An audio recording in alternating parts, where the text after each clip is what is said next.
Ever get that feeling? You know that feeling like you're looking at your neighbor, the one who waters their petunias every Tuesday, and you think, what if they have a secret life, a completely bonkers double life? Ah, Well, yeah. that's kind of what we're diving into today, right? Right. But instead of petunias, think 17th century Paris, and for the secret life, oh, just a casual side hustle involving fortunes, spells, and let's just say things got a little messy. Just a tad.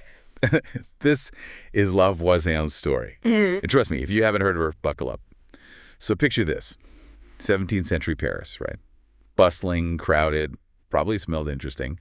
Now imagine you're Catherine Deshays, just a regular, well, as regular as you can be with 6 kids, trying to make ends meet. Oh, and did I mention the 6 lovers? Yeah, we'll circle back to them. Oh, it's a story and a half. So Catherine's husband, not the best businessman, things go belly up. 6 kids to feed, gotta do something. And that's how La Voisin is born. Fortune-telling, it was a decent gig, I guess, if you could get the clientele. And, oh, she got clientele, all right. But not by being your run-of-the-mill, look into a cloudy crystal ball kind of fortune teller. Right, because when I think 17th century fortune-teller, I'm picturing like a shawl, maybe some cards, a dimly lit room. La Voisin went in a slightly different direction. Picture this. A custom-made robe, crimson velvet embroidered with, wait for it, gold eagles. This woman knew how to make an entrance. Hold up, gold eagles. Okay, that's not just fortune-telling, that's a whole brand.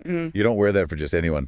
Exactly. She was playing to a specific crowd, and it worked. See, La Voisin, she understood people, their wants, their fears. She realized those fancy Parisians, they didn't just want their fortunes told, they wanted to, rewrite them. So less predicting the future, more like, here's a menu of options to control the future. Bingo. Love spells, curses to get rid of rivals, potions for unimaginable wealth, you name it, she offered it. La Voisin's business, it was booming. Okay, so it's the 1600s. Things are clearly a little different, but still, what was it about this time, this place, that made people so willing to buy into this, to bet the farm on a love potion or a curse? Well, 17th century France, it was a wild ride. Think extreme wealth, extreme poverty, religious fervor, and a sprinkle of let's dabble in the occult. It was a recipe for, well, let's just say people were a little on edge. So La Voisin, she was offering a solution, albeit a kind of shady one. Think of it less like a solution, more like a lifeline, or a hand reaching out from the shadows promising you power in a world that felt totally out of control. For some, that was too tempting to resist. Okay, so we've got love potions, we've got curses, basically a supernatural shopping list for whatever you need.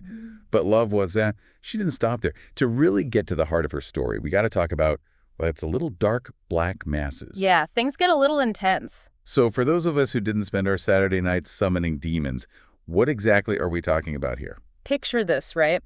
Imagine a ritual, but instead of church vibes, it's all clandestine meetings, secret locations, midnight vibes. Basically the opposite of what you'd expect from a regular religious service. Okay, spooky. But it wasn't just spooky stories, right? These things were actually happening in 17th century Paris, and not just in some creepy basement. These rituals, they attracted some pretty high profile folks. What was the appeal? What were they hoping to get out of this? Well, you got to remember, back then, the lines between faith, superstition, the occult, they were kind of blurry. Death was everywhere, infant mortality, disease, you name it. People were looking for answers, for a sense of control in a world that felt totally unpredictable. So La Voisin, with her black masses and promises of power, she was offering a sort of, I don't know, twisted kind of comfort, a way to cheat the system. Exactly. And let's not forget, there's always that allure of the forbidden, right? Yeah. These rituals, they were like a big screw you to societal norms, a way to tap into the dark side. For some, that was irresistible. It's kind of chilling when you think about it.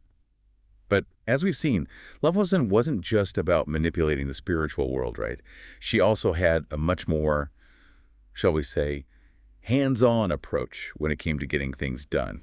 Oh, yeah, we're talking poison now. This is where things go from mystical to downright deadly. And we're not talking your average garden variety poison. La Voisin, she had connections. Think of her like the 17th century queen of toxins with suppliers and a knowledge of poisons that would make even the most hardcore apothecary nervous. Oh, she was the real deal. And this wasn't just her working alone in a lab, right? She had a network, contacts in the city's underbelly who could get her anything. Arsenic, belladonna, you name it. If it was deadly, La Voisin knew where to find it. That's a terrifying thought.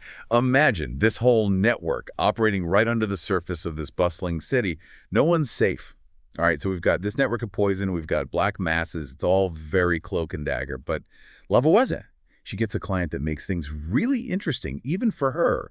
Enter Madame de Montespan, the mistress of King Louis XIV. Talk about moving up in the world. Right. From back alleys to the royal court. Seriously. So what's the deal with this royal mistress? What would make her turn to someone like Voisin? Well, on paper, Montespan's life. Total fairy tale. King's favorite, dripping in jewels, the works. But court life, it's a snake pit. Imagine the pressure, needing to keep the king happy, rivals everywhere, all this courtly drama. Yeah, no thanks. Yeah. Sounds exhausting. I can see how someone in that position might get a little desperate to hold on to what they have. Desperate enough for Voisin, for sure. We're talking love potions, the works, anything to keep the king obsessed. But as time goes on, Montespan gets more and more paranoid. Her requests get more and more, let's say, intense. See, this is where it gets juicy. We're not just talking about whispered spells and a bit of bad luck anymore. Well, We're talking about, like, messing with the guy who could have you beheaded on a whim. yeah. The king. This is big leagues. Exactly. This is where things go from personal drama to potential treason real quick. And the stakes get even higher when a new lady catches the king's eye. Montespan is not happy. Rumor has it she even asks Voisin to, well, take care of the problem permanently. Both the king and the new girl. Whoa, hold up. She's asking Voisin to kill the king of France. That's like next level crazy, even for this story. What did Voisin do? Even Voisin, queen of the dark arts, hesitated. You don't just bump off the Sun King and get away with it. But Montespan, she was powerful and maybe a little terrifying. Plus, there's always that greed. So Voisin, she goes for it. Okay, so how do you even try to poison a king? Asking for a friend. The plan was wild. They were going to use a petition, something the king was supposed to touch directly, like something out of a spy movie.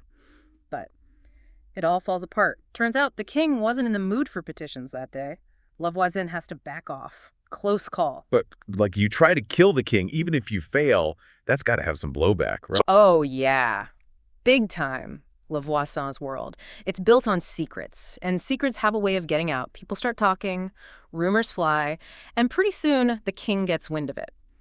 Remember, this is an era where witchcraft wasn't just for fairy tales, people believed.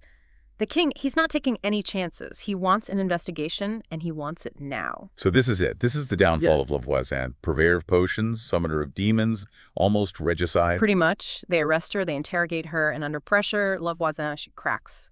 Admits to everything, the poisonings, the spells, those black masses, she spills it all. And in 1680, they burn her at the stake, a very public, very final end to her story. Brutal.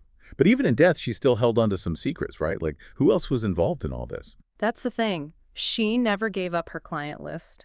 All those powerful people who used her, their secrets went with her to the grave. And that's what makes this whole story so fascinating, you know?